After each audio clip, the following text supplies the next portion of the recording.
रात के ठीक 2:17। दिल्ली में एक सुरक्षित लाइन की घंटी बजती है। कमरे में सन्नाटा है, बाहर अंधेरा है, लेकिन असली अंधेरा उस खबर में छुपा है जो अभी अभी आई है। मैडम, पाकिस्तान काहूटा में हथियार ग्रेड यूरेनियम तैयार कर रहा है। वे परमाणु बम से बस कुछ कदम दूर है। कुछ सेकंड की खामोशी, यह सिर्फ एक सूचना नहीं थी, यह दक्षिण एशिया के भविष्य की चेतावनी थी। 1974, राजस्थान का रेगिस्तान, पोखरण की रेत के नीचे एक धमाका होता है। इंडिया दुनिया को दिखा देता है कि वो परमाणु क्षमता रखता है। आधिकारिक शब्द थे शांतिपूर्ण परमाणु विस्फोट, लेकिन संदेश साफ था, शक्ति संतुलन बदल चुका था। इसका असर सबसे गहरा पड़ा पाकिस्तान पर। इस्लामाबाद में एक बैठक होती है। प्रधानमंत्री जुल्फिकार अली भुट्टो कहते हैं, हम घास खा लेंगे लेकिन अपना बम बनाएंगे। यह बयान भावनात्मक था, लेकिन इसके पीछे रणनीति थी। इसी समय यूरोप में एक वैज्ञानिक काम कर रहा था, अब्दुल कादिर खान। उसे गैस सेंट्रीफ्यूज तकनीक की गहरी समझ थी, वही तकनीक जो प्राकृतिक यूरेनियम को हथियार ग्रेड स्तर तक समृद्ध कर सकती है। 1975 में वो पाकिस्तान लौटता है। इस्लामाबाद के पास एक गुप्त परिसर में काम शुरू होता है, खान रिसर्च लैबोरेटरीज। बाहर से ये एक साधारण औद्योगिक इमारत दिखती है। अंदर हजारों सेंट्रीफ्यूज मशीनें लगातार घूम रही हैं। हर घूमता हुआ चक्र एक नई शक्ति संतुलन की ओर कदम था। भारत की खुफिया agency research and analysis wing धीरे धीरे इस गतिविधि को ट्रैक करने लगती है। रिपोर्ट्स कहती हैं, विदेशों से तकनीकी पुर्जे आ रहे हैं, सुरक्षा अभेद्य है और काहूटा अब सिर्फ एक रिसर्च लैब नहीं, रणनीतिक खतरा बन चुका है। फिर 1981 में मध्य पूर्व में एक घटना होती है। इजरायल इराक के परमाणु रिएक्टर पर हवाई हमला करता है। इस ऑपरेशन का नाम था ऑपरेशन ओपेरा। कुछ ही मिनटों में रिएक्टर तबाह, दुनिया हैरान।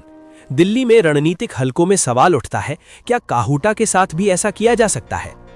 योजना के खाके बनते हैं। संभावित लक्ष्य यूरेनियम संवर्धन संयंत्र, संभावित जोखिम पूर्ण युद्ध। लेकिन मामला इतना सीधा नहीं था। उस समय शीत युद्ध अपने चरम पर था। अफगानिस्तान में सोवियत संघ के खिलाफ पाकिस्तान यूनाइटेड स्टेट्स का प्रमुख सहयोगी था। अगर भारत हमला करता तो क्या अमेरिका हस्तक्षेप करता? क्या चीन प्रतिक्रिया देता? क्या संयुक्त राष्ट्र में भारत अलग थलग पड़ जाता? ये सिर्फ सैन्य ऑपरेशन नहीं होता, ये वैश्विक भू राजनीतिक भूकंप बन सकता था। रिपोर्ट प्रधानमंत्री इंदिरा गांधी के सामने रखी जाती है। टेबल पर दो विकल्प थे। पहला, अभी हमला करो, खतरा खत्म करो। दूसरा, संयम रखो, परिणाम सहो। अगर काहूटा नष्ट होता, पाकिस्तान का कार्यक्रम वर्षों पीछे चला जाता। लेकिन अगर हमला असफल होता तो युद्ध और शायद उससे भी बड़ा संकट। आखिरकार निर्णय लिया गया, हमला नहीं होगा। समय बीतता है, काहूटा चलता रहता है, सेंट्रीफ्यूज घूमते रहते हैं। 1990 के दशक तक संकेत साफ हो जाते हैं, पाकिस्तान हथियार ग्रेड यूरेनियम हासिल कर चुका है।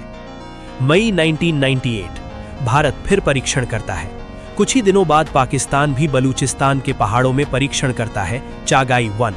अब दोनों देश आधिकारिक रूप से परमाणु शक्ति हैं। सोचिए, अगर 1980s के दशक में काहूटा पर हमला हो जाता तो संभवतः युद्ध, संभवतः अंतरराष्ट्रीय प्रतिबंध, संभवतः इतिहास की दिशा अलग। लेकिन इतिहास ने जो रास्ता चुना वो था परमाणु प्रतिरोध का संतुलन। आज दक्षिण एशिया में तनाव है, लेकिन एक डर भी है जो युद्ध को रोकता है। रात के 2:17 पर आई वो कॉल सिर्फ एक सूचना नहीं थी, वो एक ऐसा क्षण था जहां एक निर्णय पूरे क्षेत्र का भविष्य बदल सकता था। कभी कभी सबसे बड़ा साहस हमला करना नहीं होता, बल्कि उस बटन को न दबाना होता है जो पूरी दुनिया को आग में झोंक सकता है। अगर आपको ये कहानी रहस्यमयी लगी, अगर आपको लगा कि इतिहास के ऐसे छुपे हुए अध्याय जानना जरूरी है, तो जरा रुक कर सोचिए। एक फैसला जिसने दक्षिण एशिया की दिशा बदल दी, एक कॉल जिसने युद्ध और संयम के बीच की रेखा खींच दी। अगर आपको ये डॉक्यूमेंट्री पसंद आई, अगर आपको लगा कि ऐसी सच्ची और शोध आधारित कहानियां और सुननी चाहिए, तो इस वीडियो को जरूर लाइक कीजिए। आपका एक लाइक हमें बताता है कि आप ऐसी गंभीर और ऐतिहासिक विषयों पर और कंटेंट देखना चाहते हैं। चैनल को सब्सक्राइब करना बिल्कुल मत भूलिए, क्योंकि यहाँ हम लाते हैं इतिहास के वो पन्ने जिनके बारे में बहुत कम लोग बात करते हैं। और सबसे जरूरी, नीचे कमेंट में जरूर बताइए कि आपको ये वीडियो कैसा लगा। क्या आपको लगता है कि उस समय हमला होना चाहिए था या लिया गया फैसला सही था? आपकी राय हमारे लिए बेहद मायने रखती है। हम फिर मिलेंगे एक और सच्ची, रहस्यमयी और इतिहास बदलने वाली कहानी के साथ। तब तक के लिए सोचते रहिए, सवाल पूछते रहिए, क्योंकि इतिहास सिर्फ किताबों में नहीं, फैसलों में छुपा होता है।